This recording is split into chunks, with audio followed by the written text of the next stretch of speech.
오늘은 세상에서 가장 익숙한 브랜드 중 하나, 이케아를 만든 남자, 잉바르 캄프라드의 이야기를 전해드리겠습니다. 우리는 흔히 이케아를 떠올리면 직접 조립하는 가구, 넓은 매장, 합리적인 가격을 먼저 생각합니다.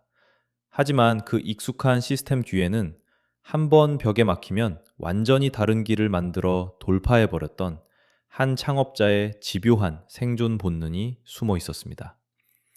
잉바르 캄프라드는 1926년 스웨덴 남부 스몰란드 지역에서 태어났습니다. 어린 시절부터 그는 평범한 아이가 아니었습니다. 아주 어린 나이부터 성냥을 떼어다 팔고 카드와 장식품, 연필과 씨앗까지 손에 잡히는 물건은 무엇이든 팔아보며 싸게 사서 필요한 사람에게 판다는 감각을 몸으로 익혔습니다. 1943년 17세가 된 그는 자신의 이름과 농장 이름, 마을 이름의 머리 글자를 따서 이케아라는 회사를 세웁니다. 처음부터 가구 회사였던 것은 아닙니다.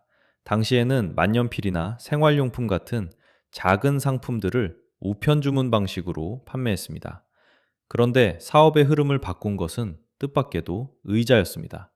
작은 생활용품을 팔다가 가구를 취급해 보니 반응이 달랐습니다. 사람들은 값비싼 전통 가구 대신 더 실용적이고 더 저렴한 대안을 원하고 있었습니다. 잉바르 캄프라드는 여기서 거대한 기회를 받습니다. 그리고 이때부터 이케아는 본격적으로 가구 사업에 뛰어듭니다.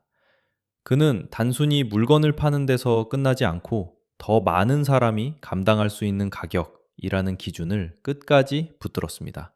하지만 문제는 바로 뒤따랐습니다. 가격은 낮췄지만 품질에 대한 불만이 커졌고 소비자의 신뢰를 얻지 못하면 싼 가격도 오래 버티지 못한다는 사실이 분명해졌습니다. 여기서 많은 사업가들은 가격을 올리거나 품질을 포기하거나 사업 자체를 줄였을지도 모릅니다. 그런데 캄프라드는 정반대로 생각했습니다.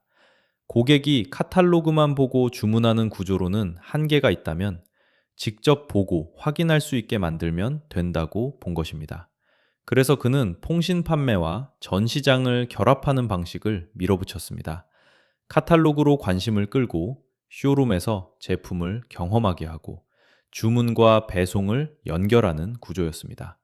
1953년 그는 엘름훌트에 쇼룸을 열었고 이 방식은 폭발적인 반응을 얻었습니다. 고객은 비로소 싼 가구가 아니라 확인하고 믿을 수 있는 가구로 이케아를 보기 시작했습니다. 이후 카탈로그는 대량으로 배포되며 이케아 성장의 엔진이 됐고 1958년에는 엘름홀트의 본격적인 매장이 문을 열게 됩니다. 그런데 또 다른 벽이 나타났습니다. 가구를 배송하는 과정에서 흠집이 나고 파손되는 일이 너무 많았던 것입니다. 여기서 잉바르 캄프라드는 또 한 번 상식을 뒤집습니다. 보통은 배송을 더 조심하자, 포장을 더 두껍게 하자, 운송업체를 바꾸자고 생각할 겁니다. 하지만 그는 아예 질문 자체를 바꿨습니다. 왜 완성된 가구를 그대로 보내야 하지? 이 질문이 바로 이케아를 상징하는 플랫팩, 즉 납작 포장 개념으로 이어졌습니다. 가구를 분해해 평평하게 포장하면 운송비를 낮출 수 있고 파손도 줄일 수 있으며 보관과 적재도 훨씬 쉬워집니다. 그리고 조립은 고객이 직접 하도록 설계하되 누구나 할 수 있을 정도로 단순해야 했습니다. 이 발상은 단순한 포장 기술이 아니라 제조, 물류, 매장 운영, 고객 경험 전체를 다시 설계한 혁신이었습니다.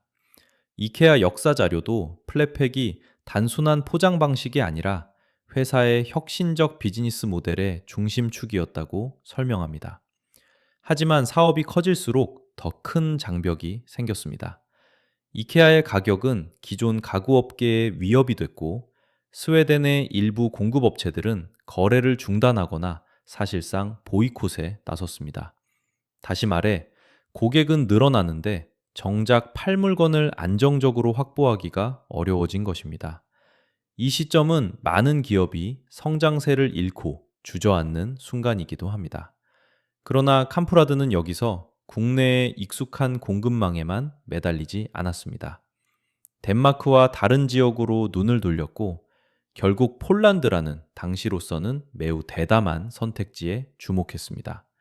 이케아 역사 자료에 따르면 스웨덴 제조업체들의 보이콧과 생산 한계를 돌파하기 위해 그는 폴란드 같은 동유럽 생산 기지와 협력했고 기계와 기술을 지원하며 장기 구매 전략을 만들어 갔습니다.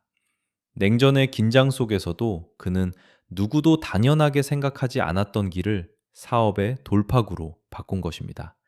이것은 단순한 원가 절감이 아니라 공급망을 새로 설계한 전략적 전환이었습니다.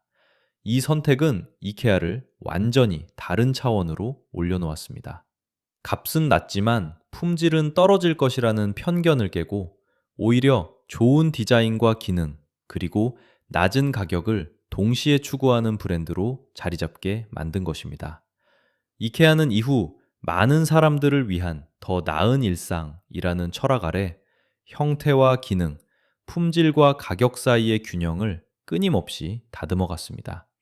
훗날 이케아는 이것을 디자인의 핵심 원칙으로 정리했고, 오늘날에도 낮은 가격만이 아니라 형태, 기능, 품질, 지속 가능성의 균형을 강조하고 있습니다. 잉바르 캄프라도의 진짜 강점은 여기 있습니다. 그는 문제를 만나면 단순히 해결하려 한 것이 아니라 문제의 구조 자체를 바꾸려 했습니다. 품질 불만이 생기면 판매 방식을 바꾸고, 배송 파손이 생기면 제품 구조를 바꾸고, 공급망이 막히면 거래 지도를 바꿨습니다. 즉, 그는 장애물을 치우는 사람이 아니라 장애물을 발판으로 새 시스템을 만든 사람이었습니다. 물론 그의 삶이 오직 찬사만으로 설명되지는 않습니다. 젊은 시절 스웨덴 극우, 친파시스트 단체와 연관됐던 과거는 이후 오래 비판의 대상이 되었고, 그는 그것을 자신의 인생에서 가장 큰 실수라고 인정하며 사과했습니다. 이 지점은 그를 다룰 때 함께 언급되어야 하는 어두운 면이기도 합니다. 한 인물의 경영적 통찰과 별개로 그의 삶 전체는 공과를 함께 바라볼 필요가 있습니다. 그럼에도 불구하고 사업가 잉바르 캄프라드가 남긴 메시지는 분명합니다. 세상에 없는 길은 원래부터 없는 길이 아니라 아직 누군가 끝까지 밀어붙이지 않은 길일 수 있다는 것. 남들이 안 된다고 말할 때 정말 필요한 것은 더 많은 자원일 수도 있지만 때로는 완전히 다른 질문을 던지는 용기일 수도 있다는 것입니다. 가난한 농장의 소년이 세계 최대 가구 기업의 창업자가 되기까지 그의 무기는 화려한 배경도 아니었고 거대한 자본도 아니었습니다. 그가 가진 것은 오히려 아주 단순한 확신이었습니다. 좋은 물건은 더 많은 사람에게 가야 한다. 그리고 그 목표를 위해서라면 기존 방식은 언제든 다시 발명될 수 있다. 바로 그 집요한 신념이 이케아를 만들었습니다. 그리고 어쩌면 지금 우리에게도 같은 질문을 던지고 있는지 모릅니다.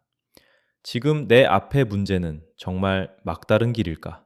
아니면 아직 내가 다른 방식으로 바라보지 못한 새로운 입구일까? 감사합니다.